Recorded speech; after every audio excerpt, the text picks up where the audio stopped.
GetResponse.com. Right there, I have it open already, and you can check out pricing.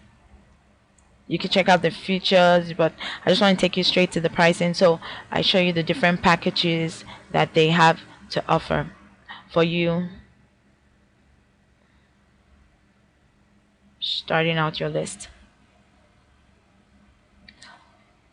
Yes.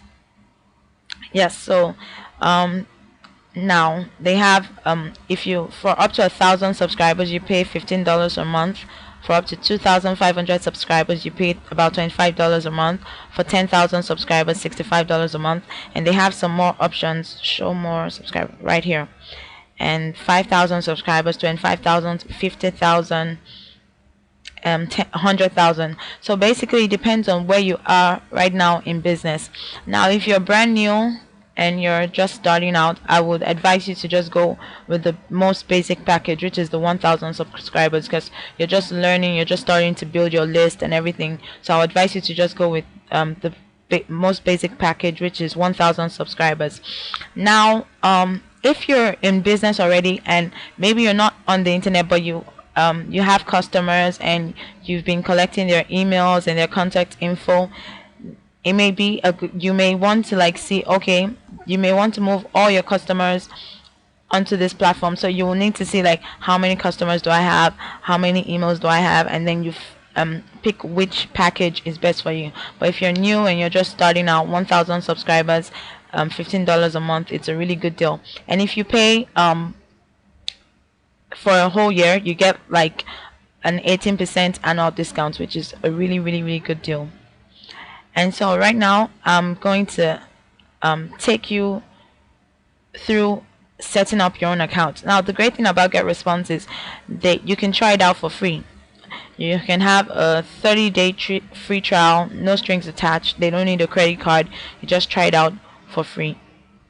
And so let me show you how to quickly open up your very own autoresponder. Yeah, so you just basically pick an username, you pick a password, you pick and you write in your first name and your email. It's pretty basic. So I'm just going to put, this is just a dummy, so I'm going to put tester, test. Oh, login already taken. Test. Let's see if that works. Login already taken. Okay, so let me try demo.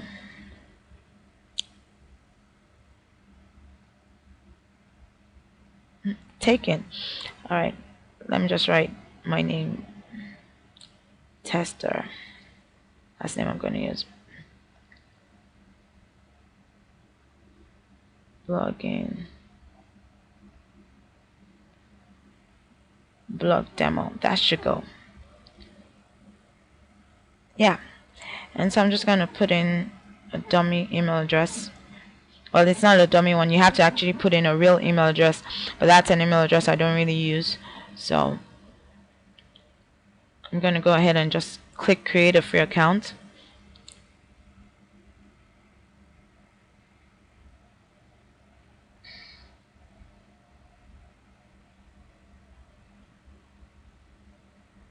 Yeah, so that's it. You're done. You're completely done. Though when you actually do your own, open your own account, you're going to want to finish up your account setup and complete your account details and verify your email address, and that's important to do. So you want to finish that up, but basically that's it. So now this is a place I want you to focus on. I'm teaching you how to create a campaigns. That's the next thing. So it says here your current campaign is a blog demo. Now, in doing business, you may have different campaigns, like you're marketing your business, you're marketing different products, and you want to know this person came in for this product, this person came in for this product, this person came in for this contest, or whatever it is. You want to segment your subscribers, and you want to send out mails to people who bought this product, and you don't want every other person to get it, and that is all possible. So what you're going to do, if you let's say this is a blog demo, but maybe I want to create a new campaign, and that's for my let's say first customers. And the reason I may be doing this is because I want to always give my first customers some free goodies because they're the first people that became my customers or something like that. So you just create a new campaign. So if you want, like, you want to have like your customers or your list in segments, you want to create different campaigns for each segment of your list, so to speak, so that you could email them and communicate with them as you see fit. And so basically when you create a campaign, you can add contacts. Now you can add contacts manually, like actually add them manually, putting their name, putting their email address, or you could come to contacts right here and import contacts. Now that will allow you to upload an Excel document and all that. I won't go through that right now because that would take so much time, but you just understand these terms and conditions and just do that. So that's how to create a campaign. Now the next thing I'm going to show you is how to create a web form. Now what's a web form? I told you that you have to have a form on your website where people can actually, they have the opportunity to put in their email address and the name and email address and maybe a phone number if you so choose. And so how do you get those forms? Well, it's not brain science, it's really easy. All you need to do is come to web forms and create new. Now for every campaign you can create different web forms for every campaign, but just make sure that the web form you're using is for the correct campaign, so you don't mix up your list and mix up your contacts. And now, yeah, so it brings you right here, and this basically you have a whole bunch of templates to choose from. It depends on what you like. You could go to all and see all the different templates they have. Just go through anything that looks good, like you want to use. You could just go through and check it out and see what you like. So I'm just going to pick one randomly, and yeah, so I'm going to apply it. And so it's asking for, you just ask for the name and the email and sign up, and that's it. You can resize it a bit. I think it's a bit too slim, so you could resize it a bit. And then just a sec, my phone is making noises. Sorry about that. So you can resize it a little bit, and yeah, that's basically it. And so you go to the next step.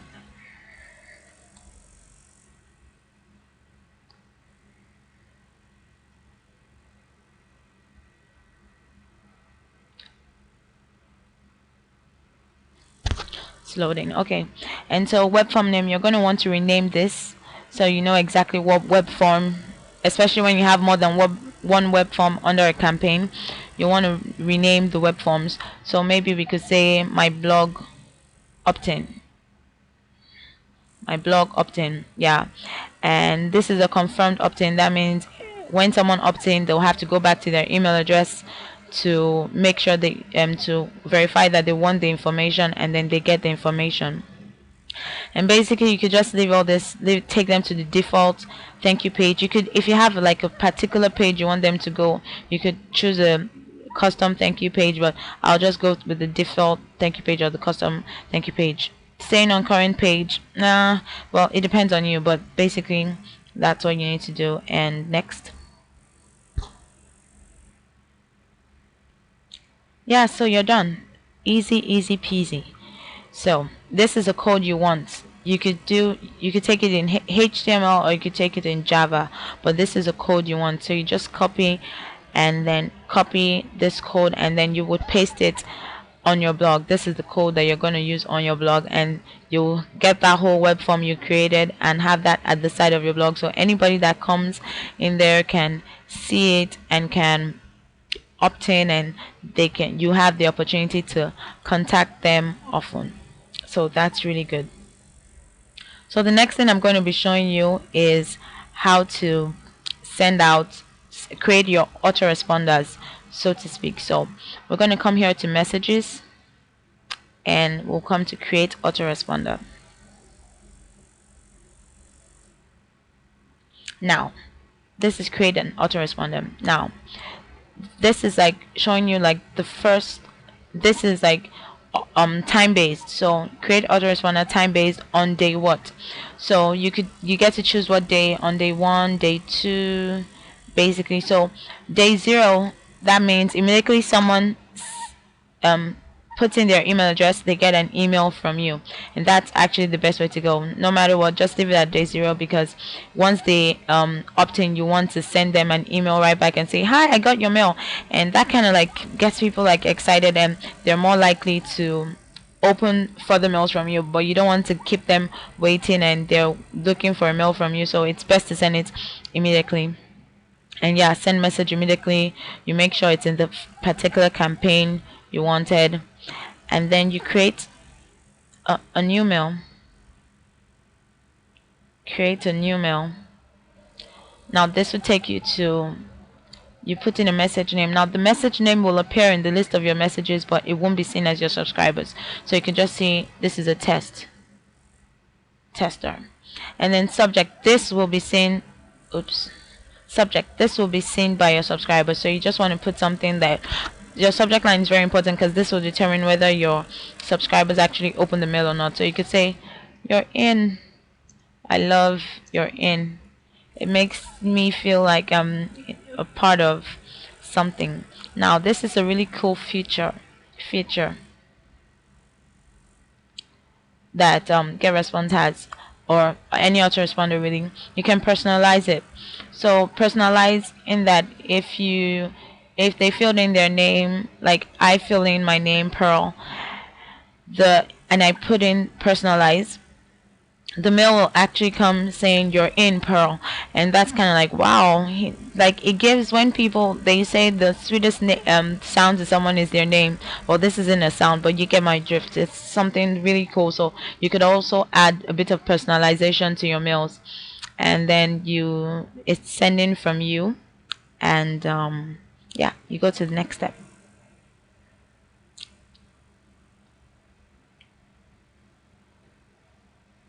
Now right here they have like so many different templates you can use. They're loading how you're, like, you can send out messages using any one of these templates. You just need to look for one that suits you, that suits your brand, and go for it. I personally, because a lot of people read emails on their phones and on their mobile devices, phones, iPads, tablets, whatever.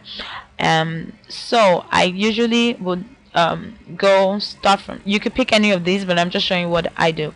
I will go to start from scratch, and I would choose a blank template, because I just want to have it like just plain text, because on phones the images and graphics don't really show. So I just want to use a blank template that would come out in like aligned properly, but just a blank template. But you can basically do as you wish. You could look through the templates. They have different categories. You can look through the templates and see which fits you. But if you want to do it like I do it, that's how I do it. I go to blank templates, and then right here I have a text box. So I'll drag my text box right in here, and from here I can, oh my gosh, my phone.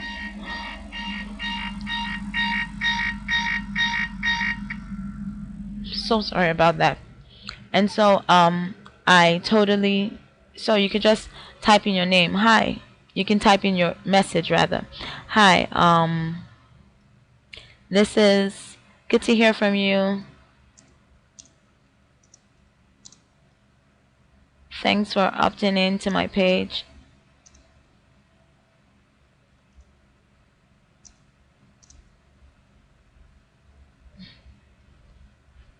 Here's the free report I promised. Talk to you later, Pearl. Yeah, so that's it. Now you could send, when you come to test message, you could send a test message to yourself, that send test message, to see basically how it would look to your subscribers before you actually send it out. You could do an inbox review preview to see how it shows in different mailbox like Google, how it shows on Google, Yahoo, MSN. You could just see the whole thing, and you can also check your spam score. Now, with different email providers, if they read your message as spam, it will go to the spam box, and most people don't read their spam box. So this is something you want to check and make sure that your spam score is good, and it will be delivered to their inbox. And so you just go next step. Yeah. Next step, and you're done. So you've put in your very first mail, and it's right there, and you save, or you can save and publish. You can save and publish. So it's ready to go out to the first person that opts into your list, and that goes out immediately on day 0. And then you can come on day 1, click on it, and do the same thing. You make sure it's in that particular campaign. Same time, send message. You choose the time you want it to send. Choose an exact time or the same time they signed up. Like if they signed up on Monday at 5 p.m. on Tuesday, it sends them another message at 5 p.m. Or you can decide to stagger the time a bit, but whatever you want to do. And then you create a new email and just do the whole process all over again. And you can do that for 1 day, 2 days, 3 days, 4 days. You could do that for 20 days, 40 days. It depends on you. But I would advise that you also have some form of like real-time messages you send out to them, so it's not that they're just talking to like a robot and it's just automated. But that's how to create an autoresponder. Easy peasy. And now the last thing I want to show you is how to create a broadcast. Now you just come to messages here again and create newsletter. Yeah, I'll leave this page. Now basically it's once you know how to, it's basically the same thing process we just went through creating an autoresponder. I'm just going to show you, take you to the point where you know new email creator is what you're going to want to choose, especially if you don't like coding like me. Anything coding, you just run from it. And basically it brings you to this page. You recognize it, you enter your message name, your subject, and just go with the just next go. Let me put in something here. Hi there, I want to show you something at the end where you can basically time it. You can decide when exactly, you can schedule when it should be delivered. So I'm just going to go with something, just going to choose a template here. But as I said before, I would usually go with a blank template because a lot of people read emails on their mobile devices and all the images and graphics don't really come out on the mobile device. But let's say that this is it, and I've written an email, and like I want to share something really important with them. Maybe I have a really good discount today and I want to share that with them, and I've shared that, I've written the email, and I go to the next step. Now this is where it's different. Okay, so because you don't have contact, it's telling me to, because I don't have contact on this account, it's telling me to import contact. But what it will basically do is that it will tell you to choose what list you want to send this message to, because with the autoresponder you choose the list you want to send it to, but with the broadcast message, after you write the message, you decide what list you want to send it to. So that's basically something you should know. So when you see that, basically it's just like click here, just follow the steps. It's really easy. They tell you exactly what to do, and then this is like a summary of the message you sent, and it's going to save as draft because I don't actually have someone to send it to. And so that's it, creating an auto